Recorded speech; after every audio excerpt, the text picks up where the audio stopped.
Welcome to the Good and Basic Podcast, a long-form conversation about the projects we do on our channel and why we do them. Here with me, as usual, is Joseph. Here I am. And I also am Joseph. We've been on a brief hiatus from the podcast, and we're going to explain the reason for that, and then that's also going to lay the groundwork for this episode of the podcast.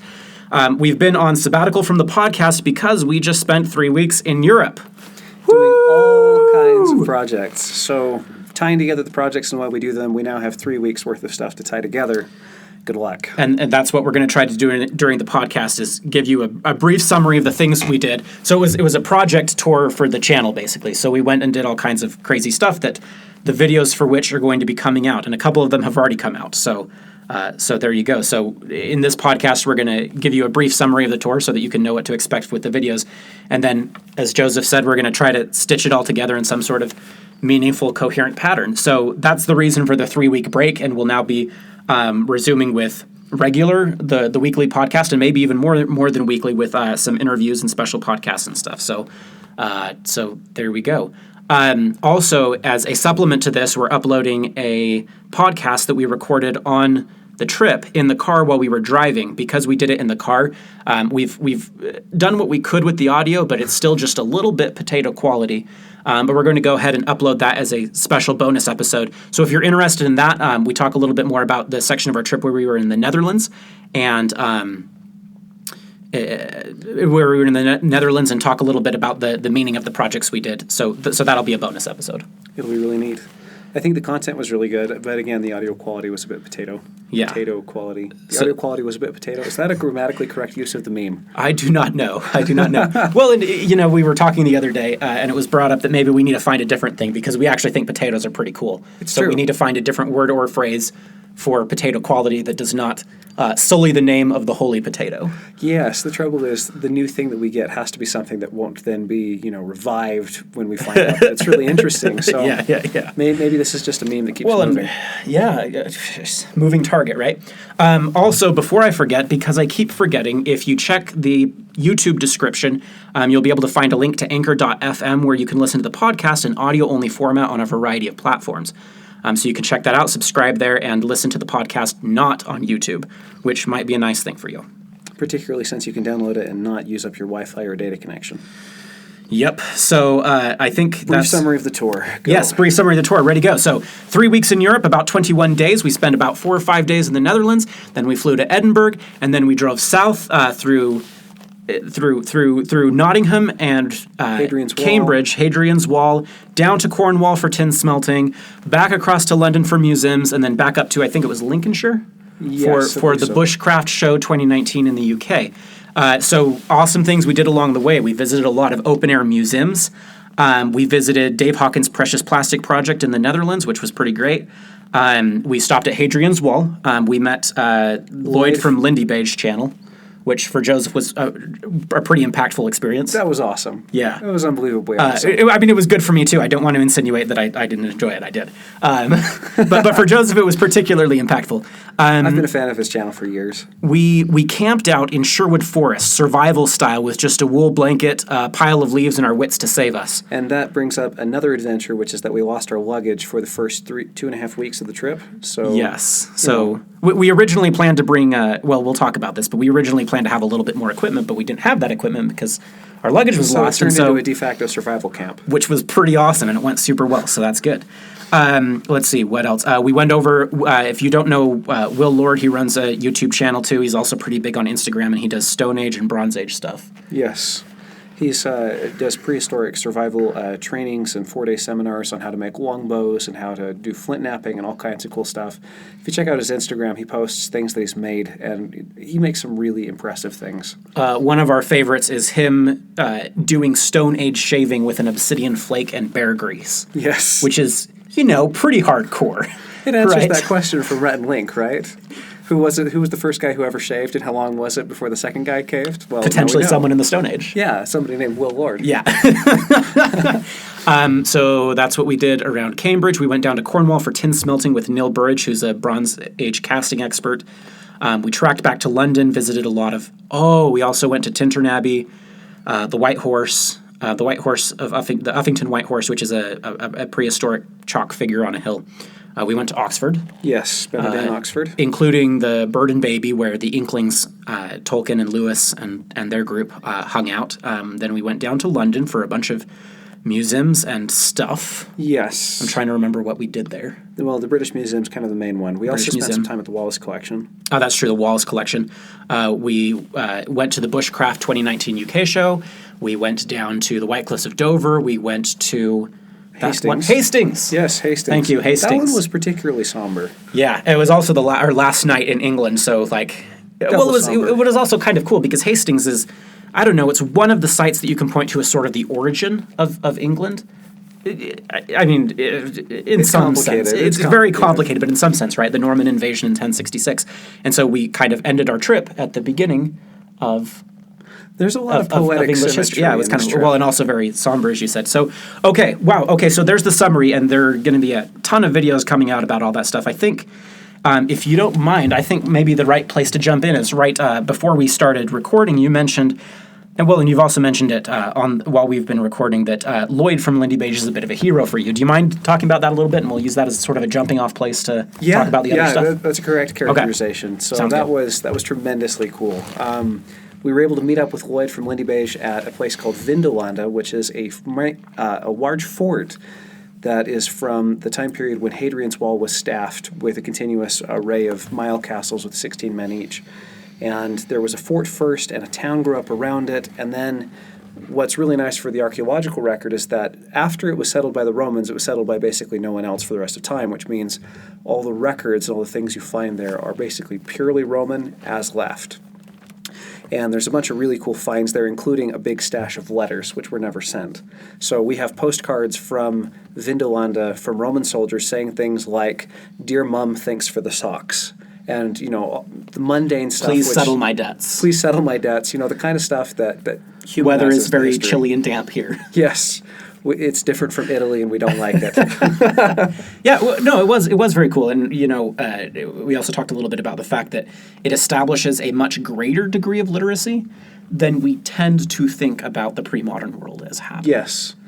At least there's some guy in the camp who's writing letters for average people, or the average people are writing them themselves. We can tell from differences in handwriting that there's lots of authors. It's sufficiently literate that everyone has a chance to communicate, Yes. Across massive distances. which Like, is also kind of mind-blowing. Yeah, I mean that's across an ocean and all kinds of stuff.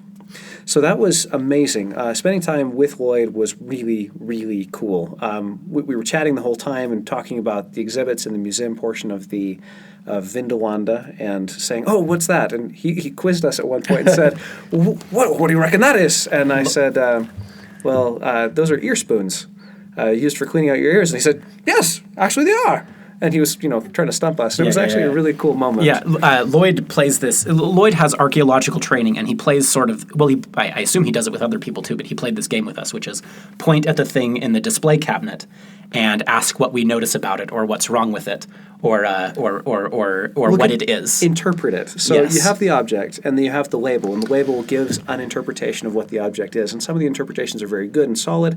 Other interpretations are, more interpretive. And so The paradigm example that he gave us was there's this little, probably a 2-inch tall figurine yes, of a horse. And allegedly, according to the museum curators, this is the Vindolanda battle standard, which is 2 inches tall. and you'd have to have very, very good eyesight to be able to pick that out, especially in a battle when people are trying to kill you. And the Vindolanda people, the museum curators have kind of made this like the emblem of Vindolanda. Yes. And Lloyd finds this absolutely hilarious because there is no way, he thinks, and it seems pretty reasonable to me, there's no way that that's a battle standard because it's 2 inches tall, totally invisible on the battlefield. And so right now the labels have been revised, so it's like this is possibly a battle standard or possibly a decoration for an ox cart, which is probably more likely. Yeah. So that's It the was game a that fun game. that's the game that Wandering Lloyd liked through to the play. museum and trying to interpret the finds and say, it's bringing just enough skepticism to engage personally in the archaeological game of interpretation. Mm-hmm. You're looking at objects and saying, is the interpretation they have posed reasonable? If not, why? What would your interpretation be? And it makes it so much more engaging to go through a museum. It was a lot of fun. And also highlights that, what it is that the experts are doing, that's the same thing you can do, right? Yes. Now, you don't have the benefit of a lot of that training. You also perhaps don't have the benefit of a lot of that practice, but it's still a game you can play, however imperfectly. And sometimes, maybe you can find some things that are fairly obvious that the museum curators missed, that the experts missed. So I really like that idea that the game that the expert's playing is the same game roughly that you can play too. It's the same game. There's just you can play it better or worse, and so presumably training helps you to play it better. Yeah. So that was amazingly cool. In addition to that, we also recorded a special episode of the podcast while sitting on a Mile Castle on Hadrian's Wall, so you can look forward to that in the future. But it was cool to meet one of my heroes, particularly since one of the things that I really admire about Lloyd's channel is that it's incredibly eclectic. He's able to bring together interests in experimental archaeology and evolutionary psychology and interests in Lindy Hop dance and also in medieval and ancient arms and armor. And he's able to fuse all these interests together and just have interesting points about lots of different things, which, it's nice to have at least one example on YouTube of an incredibly eclectic channel that's doing reasonably well. It gives me hope for this one. So I was going to say, we're already pretty eclectic, and I think we're probably going to get more eclectic, not less. Although, you mentioned the ability to sort of unify those things, which, interestingly enough, is what we're trying to do right now on this podcast, is to unify disparate elements. It strikes me that when you get more eclectic, you're sort of trying to strive for a greater diversity and simultaneously strive for a cohesive unity, right? Yes. It's like you're working at both ends, at both poles simultaneously. You want incredible variety, as rich a variety as you can get, basically. With some unifying element. Yes, and also to make it cohesive across the whole group. So that's just kind of an interesting observation. Anyway, sorry. It is, and there's different ways to do that. But one of the things that we've been considering trying in the near future is organizing our week's worth of videos around the podcast episode that we're going to record. And so each week would have a theme, roughly speaking. That way, if we have a particular project that, we come back to every now and again, we could save up that footage and kind of release it in a week so you can see more of the progression.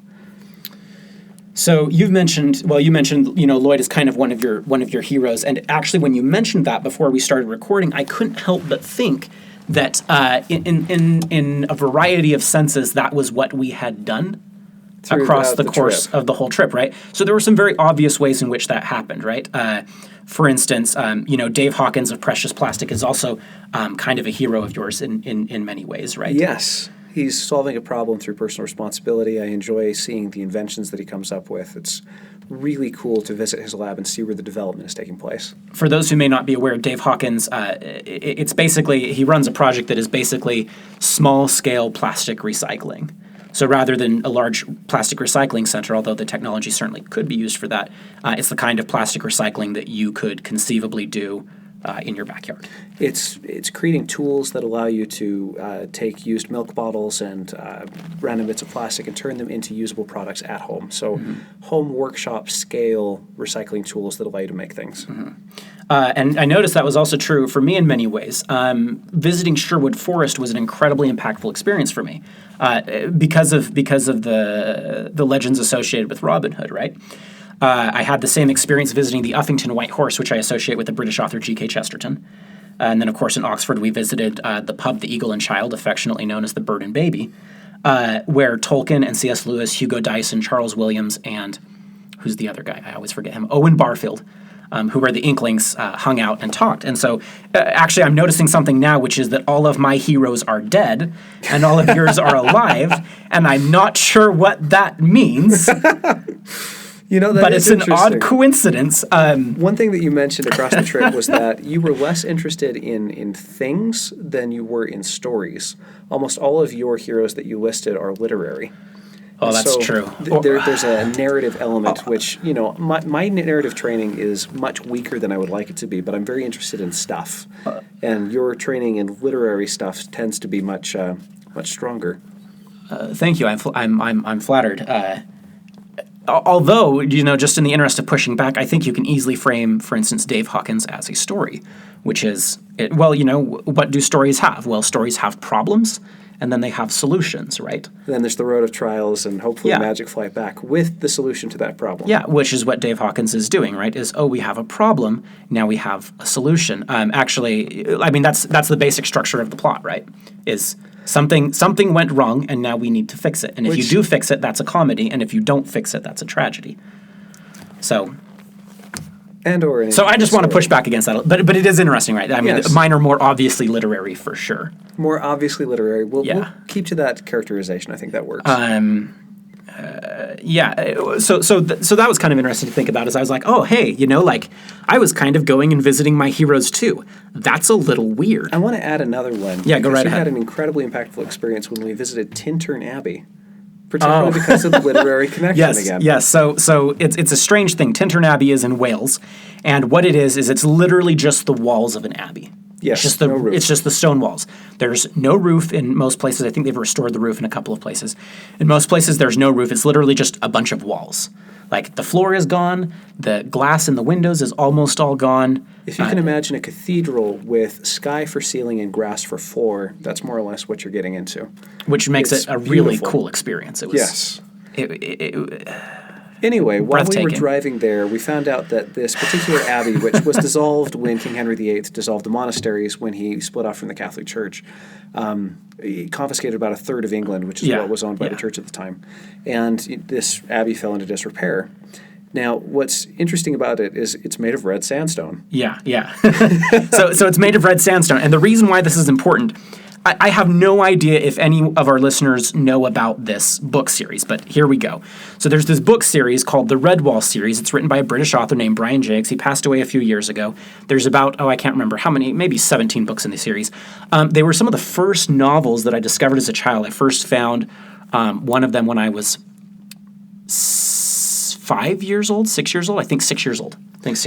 And they're about anthropomorphic animals who have to defend their beloved home, which is Redwall Abbey. Yes, and Like a it's castle, made but of an red abbey. sandstone. Yes. It's made of red sandstone. It's an abbey made of red sandstone, which is also what Tintern Abbey And there's was. always rats and weasels who are trying to attack, and they have to solve a riddle on the inside. And there Yeah. are some plot elements that get brought up often throughout the books, but they're quite enjoyable. I read them also as a child, Yeah, and would recommend them because they're quite good.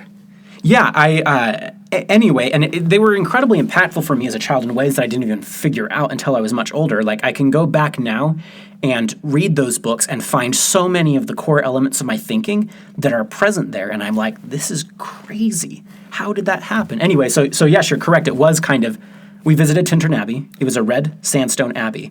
And I just got that whole flood of associations, and I was like, I'm standing in Redwall Abbey. And so that's another way. You're right that I ended up visiting my heroes, who in this case are not only dead but also fictional. So this is getting more and more interesting, Joseph. I don't know what to think about this. Drawing out connections. Okay. Another one of my heroes that we got to visit was a man named Neil Burridge, who is, again, one of the world's foremost experts on bronze casting. If you've been to a museum where they have bronze swords and really good replica bronze swords, there's a decent likelihood that he made them. And we got to go with him and explore some of the tin mines around that area and get to really get hands-on with the history of that place and to smelt some tin. And it was tremendously cool to chat with him and kind of absorb some of his knowledge about the history of the area and the history of the technology. That was incredibly cool. I'm trying to think. Oh, here's another thing. I think we've covered a lot of the more obvious heroes. And I realized also when you mentioned this before we started recording, this idea that you had visited your hero, one of your heroes, I thought, even in some more non-obvious senses, we visited our heroes on this trip. I'm thinking we could probably find some more examples, but I'm thinking of the windmills, for example. Right? Yeah. These Dutch windmills, right? That for both of us seem to embody an appropriate level of technology and also an appropriate kind of social organization. An appropriate attitude toward technology. Yeah. Where I appreciate the what exactly is the word I'm looking for? The creative use of the resources available. The Netherlands is not known for any sort of hilly country or any sort of elevation change because Dead it's flat. incredibly flat. Dead flat. There was one time when I used to live in the Netherlands as a missionary, I was driving and suddenly I saw that there were hills and I thought, oh no. And it turned out I'd stumbled into Germany. That was my first clue. So, I mean, if you That's see pretty hills, funny. you're in the wrong place. That's pretty funny. So Dead flat.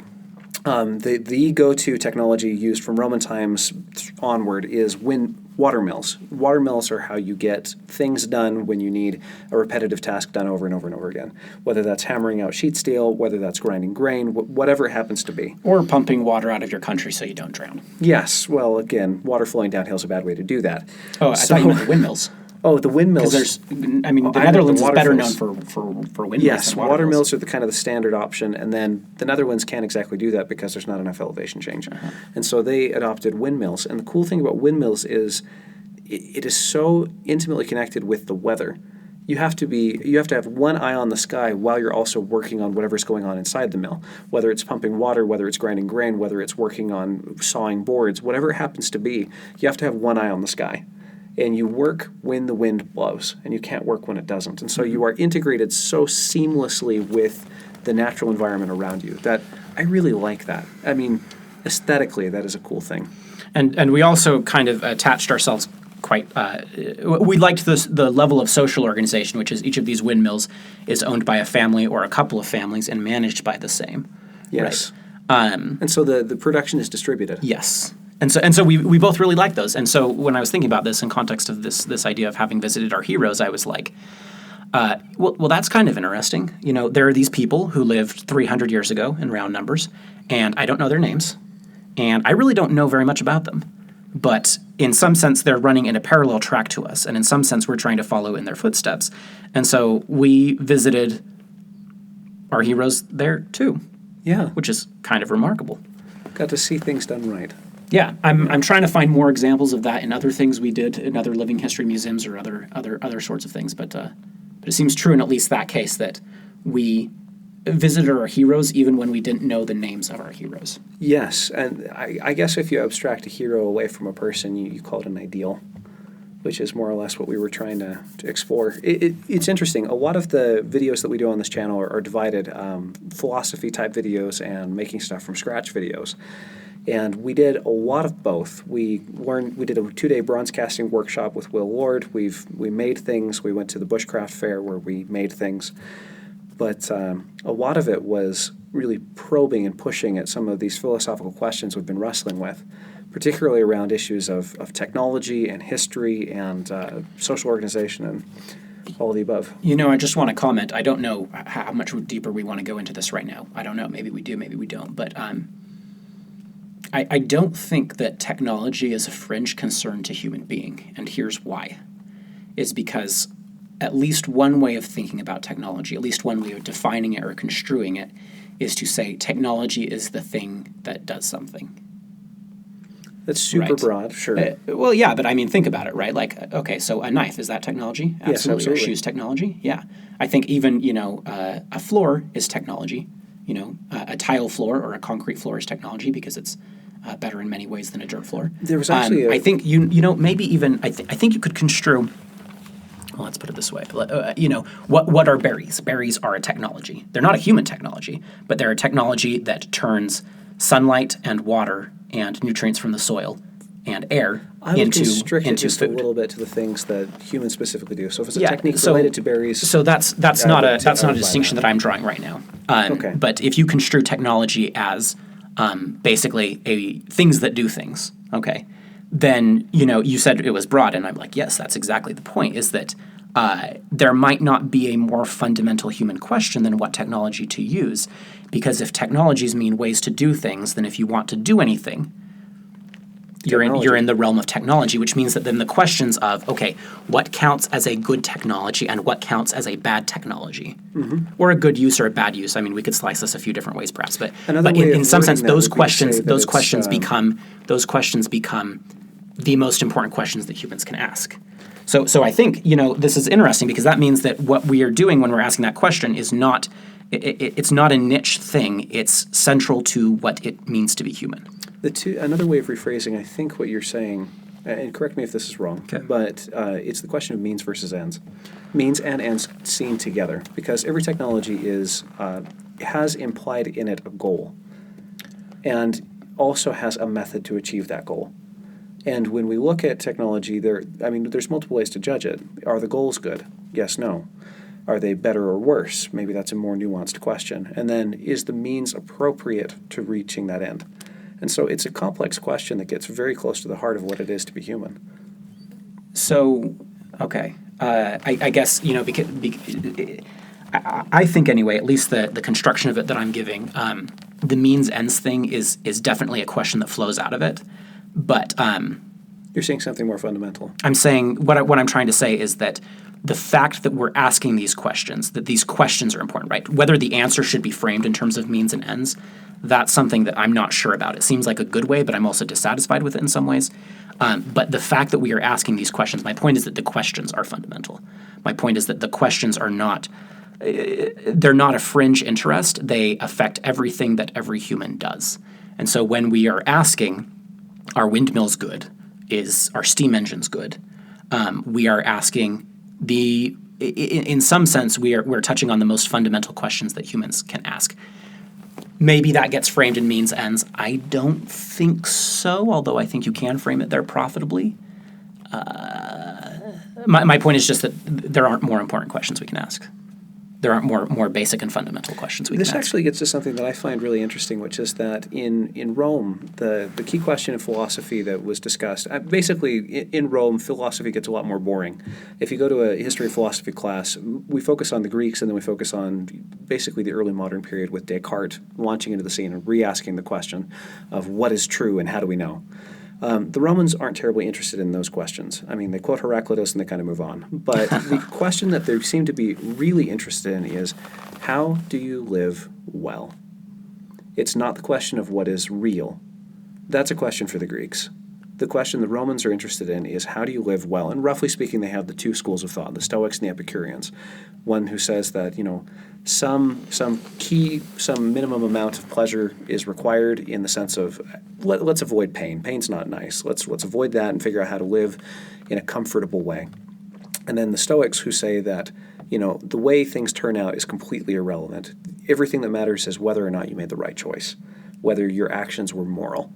And I think that this question of how do you live well is the most important philosophical question that you could possibly ask, because it is the one with the most direct bearing to your life. And a number of the videos that we filmed on this tour circled pretty close to that question. Yeah. Actually, there's a few that I'm really excited to publish where I think we came, I don't know, about as close as we've ever come to the answers to those questions. So drifted perilously close to answering them. Yeah, I think. What'll we do afterwards? Well, I guess that's the question, right?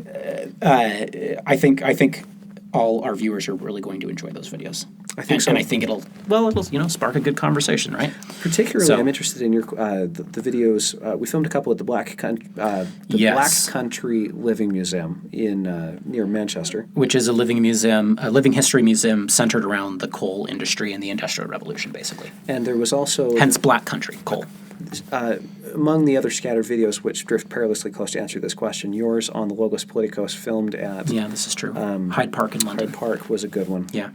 So how do you live well? And that seems to be tied into the question of technology. and you and I definitely, I certainly agree with you that the most fundamental, the real question is, what do we do next, right? In other words, how do we live well, right? I consider them to be roughly variants of the same question. And what's interesting to me is that it is not obvious that that's the thing you should ask.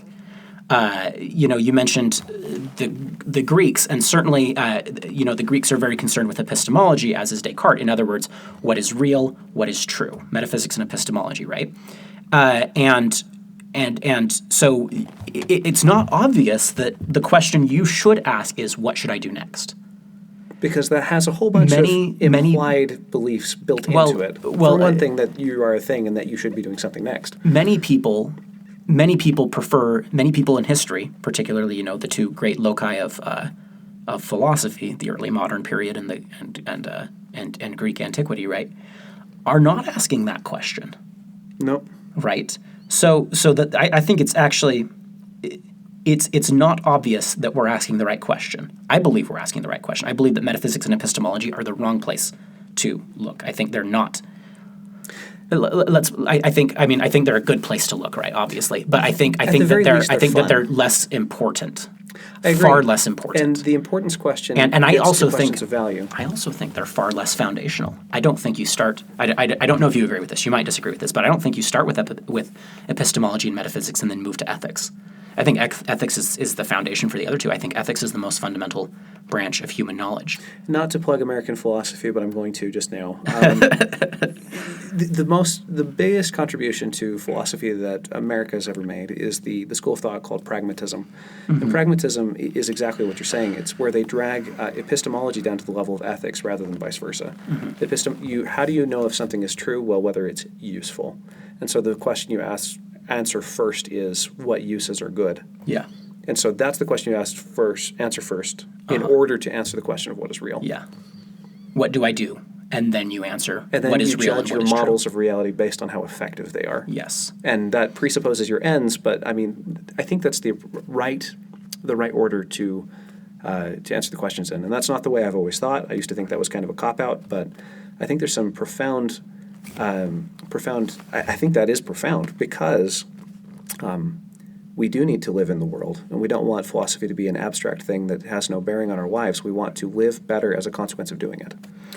Yeah. Okay, so it sounds like we actually do mostly agree on something, which is never a given when we're talking about philosophic topics. So Even when we do agree, sometimes we can't tell. I know. Yeah. So That's actually one of the things that I am super grateful about in this trip is that we managed to spend 21 days together and we're still friends. 21 days. Yeah. and I don't want to throttle you, and so far as I know, you don't want to throttle me. Well, if I wanted to throttle you, you'd already be throttled. Well, and we did cast bronze. Well, that's very flattering to yourself. I don't know if that's actually true.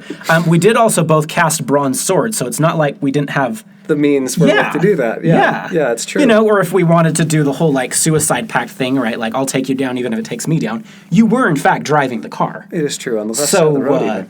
Actually, there were possibilities. There's a funny story I want to recount real fast, sure. which is, jet lag is a beast. Yes. And we were just barely in the Netherlands, and we were actually driving down to Dave Hawkins' workshop, and that was, a 2.5-hour drive? Round numbers. Round numbers. And so as we were going there, I was falling asleep, and I said, Joseph, you need to help me stay awake. And he said, oh, do you want me to play music? And I said, no, that's too predictable. I need surprises, to keep my brain engaged. And he said, oh, surprises. Surprise! And I jumped in the car about 3 inches up from my seat and screamed like a little girl. He did. I realized in hindsight it was not the smartest thing I've ever done. I didn't think he would react quite like that. Fortunately, there was no swerving. Anyway. None at all.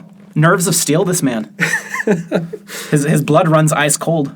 I am so grateful that we're still friends at the end of the trip. So that was a good thing. It is good. We were joking frequently about this plot device that frequently pops up in especially kind of less well-scripted movies, which is, what was the term for it again?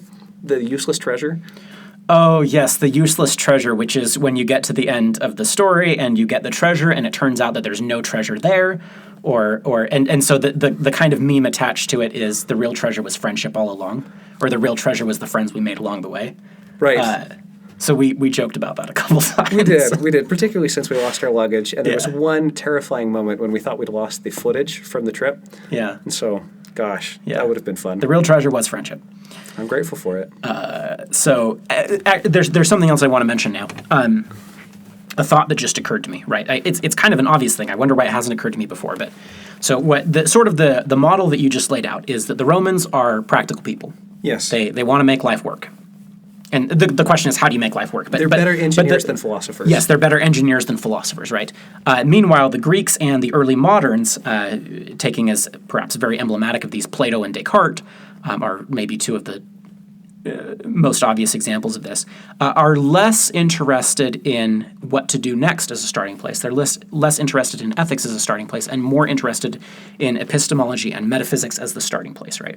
So that's the model you just laid out. I hope I did that reasonably accurately to your satisfaction. I think so. I agree. Okay. So here's the kicker then. It occurs to me, right, I'm very fascinated by that. Especially because it's hard to measure these things. But my gut feel so far has been that sort of this thing that we talk about, whatever went wrong with the Industrial Revolution, my gut feeling is that it has its roots in the Enlightenment, actually, which is a very hard thing for me to say because I love a lot of the stuff from the Enlightenment. Love it. But that's kind of been my gut feeling so far. Now, if that's true, then that would be very interesting because it would suggest and support the hypothesis that what is wrong with our attitudes about technology and what is wrong With our attitudes about knowledge and science. Roots back to whether you are a Roman or a Greek. It roots back to whether you view ethics as fundamental or whether you view epistemology and metaphysics as fundamental. Whether you start with what's real and true or whether you start with what is good and best. And that's really interesting. Here. Okay, I just want to wrap that up. So that's really interesting because if that hypothesis is true, then that is a place, that is a way, that is a lens under which we can examine, okay, what are we doing right now with technology and science and knowledge? Is it what we should be doing? And the answer is, well, dump the Greeks and Enlightenment thinkers. I mean, don't dump them totally, right? But like dump the epistemology metaphysics model, or at least shunt it off to the side and start with ethics instead. And that would be a potential locus for solutions. That's a pretty interesting thought. Okay. So I want to throw out a counter arguments and responses. Go. Counter arguments and responses. Actually, this is going to be a counter argument. Trying to do the math there. So what the key criticism? Can't tell what you're countering. So go ahead. The response of a Greek or early modern person would be, well, you need to know what's true before you can have the context to say what you should do next, right? You need to know what is before you can say what you should. Yeah. And I don't disagree with that, but the question is truth valuable? That is the fundamental question. And if you answer that, well, yes, of course, well, then you already have answered the ethics question first. You've just done it in an implicit, unquestioned way. Yeah. I think that's a very good argument, right? So why are you building universities? Why are you pursuing knowledge? Well, presumably because you believe it's better. Presumably because you believe it's better. better. That means that de facto, right, even if you don't, you're acting out the belief that ethics is more important than epistemology. Yes, always. Because you're getting out of bed in the morning. Yeah. Well, and presumably, I mean, you could watch this every day. Yeah, or not getting out of bed, right? Beds are very comfortable, and maybe you can construe better that as than better. all the alternatives. Well, and here's another argument for that same idea. I'm fascinated, and I'll go ahead and put an Amazon affiliate link to this book in the show notes. Is Jonathan Haidt's The Righteous Mind? Okay. Where he's a moral psychologist is what he describes himself as. Hopefully he is a psychologist who is moral, but he's a psychologist who studies ethics and morals and the way humans make ethical and moral decisions, right? And basically his book makes the argument that here's sort of his central metaphor, is that the rational mind is like a rider on the back of an elephant, and the elephant is this sort of pre-intellectual body of ethical and moral judgments. And this elephant is, well, it's an elephant. It's animalistic. It's instinctive. Not animalistic in the sense of, carnal, sensual, and devilish. Yeah, not that. Reference. Yeah, not that. Just animalistic in the sense of more primal, instinctual, less conscious. And also big and more difficult to control. Yes, also much bigger and more difficult to control. So he construes the rational mind as basically the rider on the back of the elephant of pre-intellectual judgments. Okay. Basically. And the core theme of that metaphor is that you're making all kinds of judgments, and you're making them pre-intellectually. And you're forming intellectual articulations for those judgments after, and intellectual justifications. And maybe they're good justifications, but the point is they come after the judgment, right? So that's the case that he lays out using social sciences research techniques. Mainly. And so if that's true, then that's a very interesting thing, because it does suggest that sort of how would you put it, the reflective part of our brain that is asking questions like, is it true and is it real, are rooted in a much more base level form of judgment, which is what's good and what's bad. Yes. Right. And that's basically the case he lays out. So there's another argument alongside yours for why not only should we choose the ethical model over the epistemological metaphysical model, but also that we're doing it anyway. That you're doing it anyway, even if you don't realize it. That's so and so you may as well sort of fess up and face facts. I keep running into Jonathan Haidt's work, and I need to finally buckle down and read him. Yeah, that's fascinating. Yeah, I think now's probably a good time to wrap up. The trip was amazing. We covered a lot of different places. You're going to see lots of footage on the YouTube channel over the next month.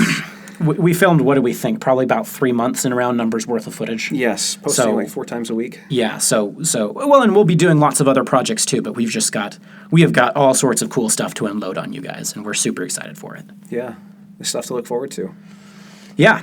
Okay, so once again, if you go to the YouTube video description, you'll be able to find a link to Anchor.fm where we have you can listen to the podcast in audio only on a variety of formats, so that's very nice. We encourage you to check out our other videos and leave some comments in the description below, or we enjoy always having a conversation with you guys. It was a great trip. We've got lots of good stuff planned, and so thank you very much, and I think that'll be all. Thank you.